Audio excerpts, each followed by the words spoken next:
Salut les stratoniens, j'espère que vous allez tous super bien. Donc aujourd'hui on se retrouve pour la deuxième vidéo d'aujourd'hui. Donc aujourd'hui on fera une petite vidéo comme d'hab. On ira voir le Bitcoin, l'Ethereum, la liste que j'ai ici. On ira voir BSD qui m'a été demandé. On ira voir XZ. On a essayé de choper le bottom cet après-midi sur le Telegram avec deux trois personnes, donc c'était sympa. N'hésitez pas à venir d'ailleurs. On essaie de partager un petit peu les pépites qu'on a. Et du coup bah là il y avait la sortie de XZ qui est sortie cet après-midi. On l'a essayé, donc personnellement je l'ai acheté par ici et je crois qu'on est deux trois à l'avoir acheté ici. Donc maintenant on attend de voir que ça pump tout simplement.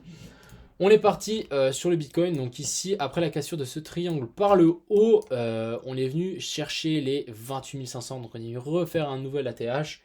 Tout simplement, ce qu'on peut voir ici, c'est une jolie petite divergence. Donc depuis ici à ici. Donc faites attention à vous. Ici, ça continue à pousser en une heure. Donc ça, c'est sympa. Moi, j'ai toujours une target plus haut. Donc on va aller voir ça tout de suite avec notre vague d'Elliott. Donc j'ai ma target qui est dans cette zone, donc juste avant les 30K. Je pense qu'on peut s'arrêter juste avant. Je pense qu'il y a énormément de gens novices, etc., qui vont placer leurs ordres à 30 000. Bah non, non, le Bitcoin, on partira juste avant.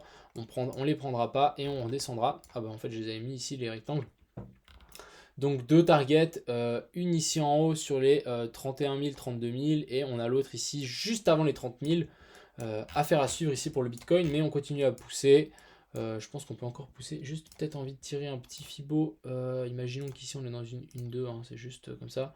Donc là on est revenu sur les presque 200%. Donc ouais, ça pourrait jouer, hein. Comme ça on aurait le sous-décompte qui collerait. Donc on ne fait pas les choses à moitié. Tac tac. Et voilà, on arriverait pile sur les 161,8 sur les 200%. Donc vraiment grosse target ici dans cette zone pour le Bitcoin.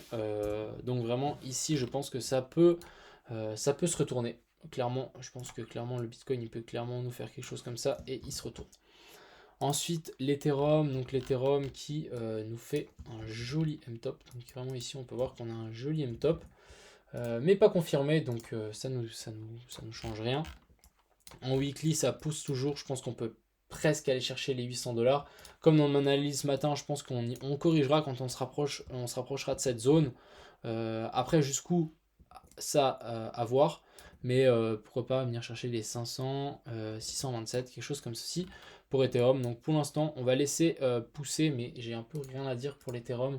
Je pense qu'il va tout simplement suivre le Bitcoin, peut-être faire encore une dernière bougie haussière et ensuite corriger un petit peu.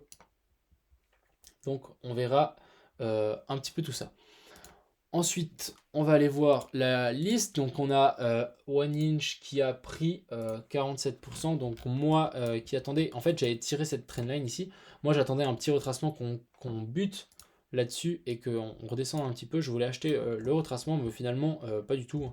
On a tracé le truc directement. Mais là, on voit qu'on commence à avoir une petite zone de résistance ici. Donc pourquoi pas maintenant revenir sur cette trendline ou revenir même encore en dessous, tester ce W qui serait vraiment très cool.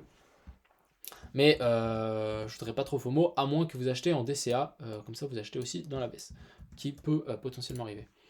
Ensuite on a ADA, alors One Week. Donc j'avais cette divergence que j'ai toujours là. Donc entre ce plus haut ici et celui-là. Donc là, il faut quand même faire attention, mine de rien. On se fait énormément mécher, en fait, des deux côtés. Donc c'est racheté et c'est vendu énormément. Donc grosse zone de confluence ici. Je voudrais bien voir faire ça. En tout cas, si vous comptez acheter du Cardano pas très cher, moi j'attendrai la zone des 10 centimes. Si on y revient, hein, bien sûr. Mais sinon, on pourrait continuer à pousser jusqu'aux 22 centimes sans souci. Mais je pense qu'on va continuer à latéraliser si le Bitcoin descend un petit peu. J'espère que les alts vont prendre aussi. Bon, je pense qu'ils vont prendre un coup de toute façon. Mais voilà.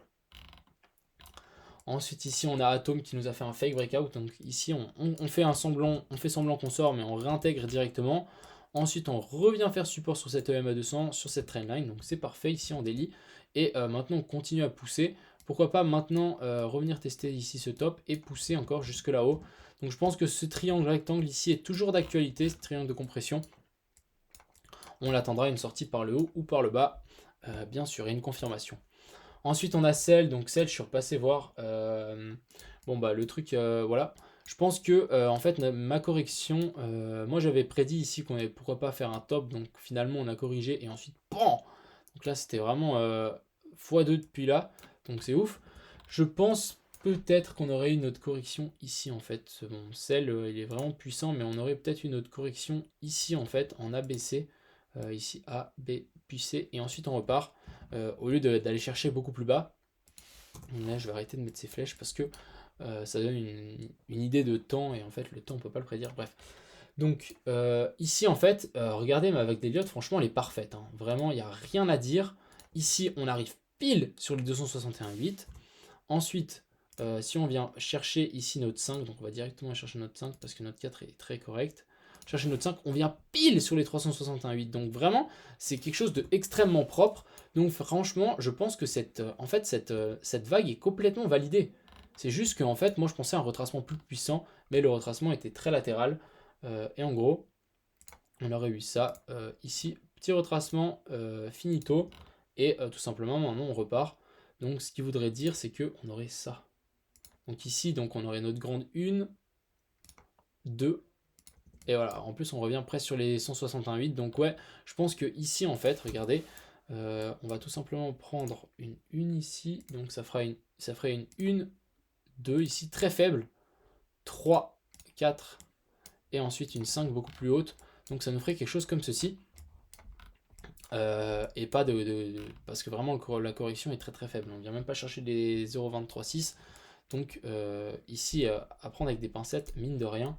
On va juste peut-être mettre ça en plus grand. On va mettre en cycle.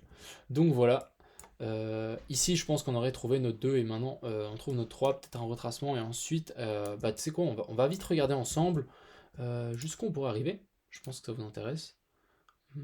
Alors, on viendrait peut-être ici, donc ouais, j'avais bien placé sur les 4.6. Et ensuite, ça c'est le plus important, où est-ce qu'on peut voir la TH? On va sur la racine, sommet de la 1, bas de la 4, spéculer, hein, donc on sait pas du tout, donc on pourrait très bien aller chercher les 161,8, donc la zone des 9 $. Pour celle, mais celle est extrêmement bullish. Moi j'achèterais pas un marché autant vertical que ça. Ensuite, on a Dot qui nous prend une sacrée bougie haussière, donc pan d'un coup.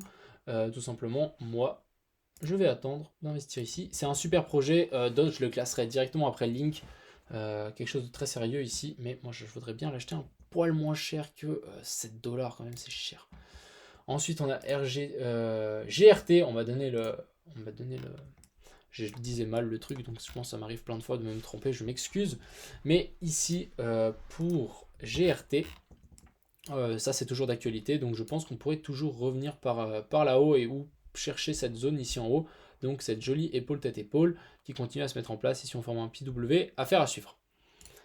Ensuite on a Kin que je ne connais pas du tout, donc je pourrais rien vous dire sur le projet malheureusement, je n'ai pas été voir, mais donc passer en weekly, hein. On va regarder ça. Ah, une bonne grosse cuve comme on les aime.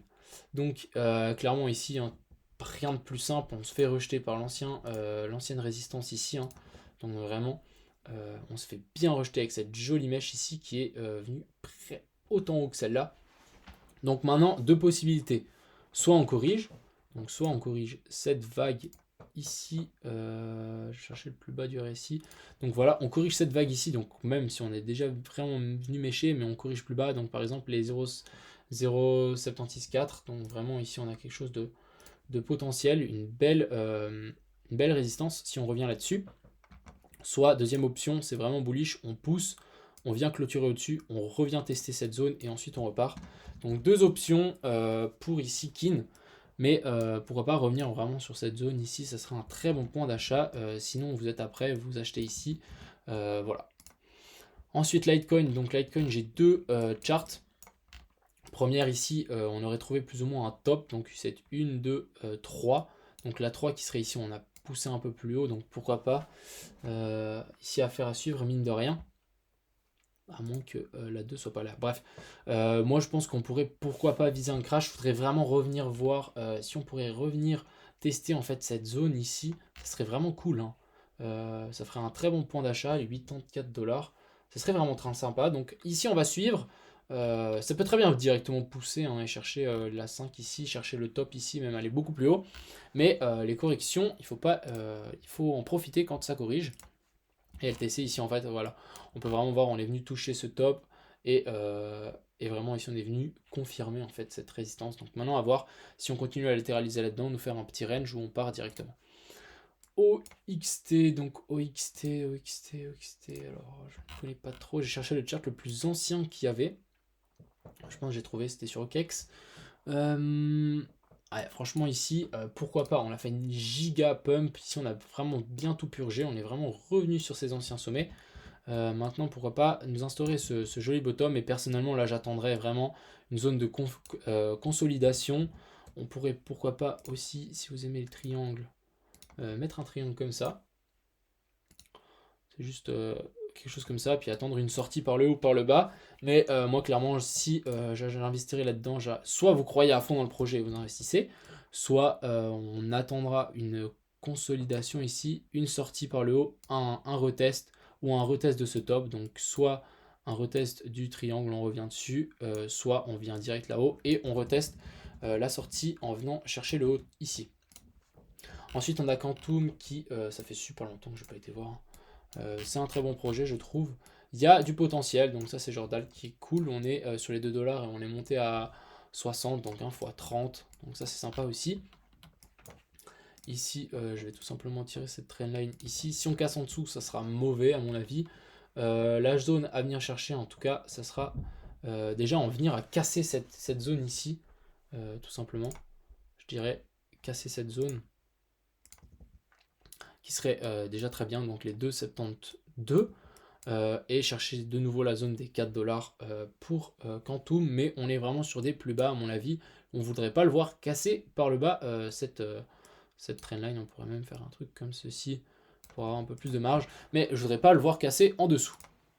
Ensuite on a West que je connais pas du tout, donc il a fait un très beau pump, il a été listé sur Coin seulement, donc on va juste tout simplement tirer ça.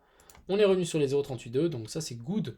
Ça ne m'étonnerait pas qu'avec une telle hausse, on pourrait très bien directement repartir sur les 0,382.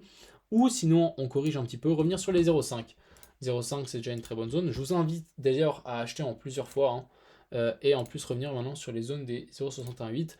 Donc soit on pump et on repart, soit on repump, on se fait corriger, on revient sur cette zone, on nous forme un W et on repart. Ou la zone d'en dessous, hein, bien sûr. Ce que j'aime bien aussi faire, c'est qu'on fasse ceci. Hop, et là en fait on fasse une divergence du RSI, et ça c'est vraiment nickel. Donc moi j'achèterai en DCA ici pour West. Ensuite BSD, donc BSD je me suis renseigné parce que j'ai vu des volumes, j'ai vu dépasser des voilà, 132 Ether, j'étais là what, c'est quoi ce truc? Donc tout simplement je me suis renseigné et en fait c'est un dollar dynamique. En fait je pense que vous connaissez le token Base qui à chaque 11 heures en fait ça se régule à la capitalisation totale des cryptos. Donc là, c'est la même chose. Ça se régule à la capitalisation de l'Ether, du dollar. Donc c'est pas instantané, c'est chaque 24 heures ou chaque je sais plus combien. Ici, ils disent. Et puis en fait, ça rajoute ou ça enlève des tokens à toutes les adresses d'un coup. Donc moi, j'ai déjà essayé sur un petit peu Base, je me suis fait un peu démolir. Bref, on peut gagner aussi beaucoup. Et puis en fait chaque 24 heures c'est entre guillemets il y a un rebase et en fait si le token passe au-dessus, imaginons le dollar il reste plus ou moins à 1 dollar comme ça, il fait un petit peu monter et le token il y a beaucoup de gens qui l'achètent donc on passe au-dessus et tout d'un coup bah après genre 24 heures, bon après je prends l'exemple de base mais peut-être je sais pas comment il fonctionne celui-là, on pourrait directement revenir, on revient dessus en fait on dump le cours, on enlève les tokens à tout le monde, on réduit le market cap etc. Donc il y a clairement moyen de jouer avec ça. Mais donc voilà, donc je pense qu'ici il n'y a même pas besoin de faire d'analyse technique. Il faut lire le fondamental, je pense, ici d'abord. Et ensuite on a XZ, donc token qui a été listé aujourd'hui. Donc Z, il s'appelle comment? Je sais plus maintenant. Bon, il a été très listé, j'ai vu que même Asher, etc. ont posté des trucs. Donc moi j'ai suivi un petit peu. Je suis rentré par ici en bas. Donc ici on a des jolies mèches. Par contre, ça j'aime pas du tout. Bon, après je suis rentré pour du long terme. Donc on verra bien ce que ça donne. Mais je voudrais bien, pourquoi pas, instaurer un joli W ici et qu'on puisse repartir mais à vos risques et périls, hein, il vient d'être listé. Aussi un conseil, quand on liste un nouveau token, vraiment attendez, c'est vraiment la faute que j'aurais dû vous dire quand on a lancé Suisse. Vraiment attendre le premier pump, ensuite ça corrige et on achète le creux, tout simplement. Et donc ça, je m'en veux un petit peu. Bref, donc ici peut-être il y aura un nouveau creux ici, pourquoi pas en racheter, mais bon, moi je suis plus ou moins à break-even là, donc aïe. Putain, on est descendu à 0,25, bref. Donc voilà, petit token aussi, donc rien à dire, à part pourquoi pas ce range ici, et puis on a cette zone ici à ne pas casser plus bas pour aller voir plus bas, donc voilà. Je pense que j'ai fait le tour pour aujourd'hui, j'espère que cette petite vidéo vous a plu, et je vous souhaite une agréable soirée. Ciao tout le monde.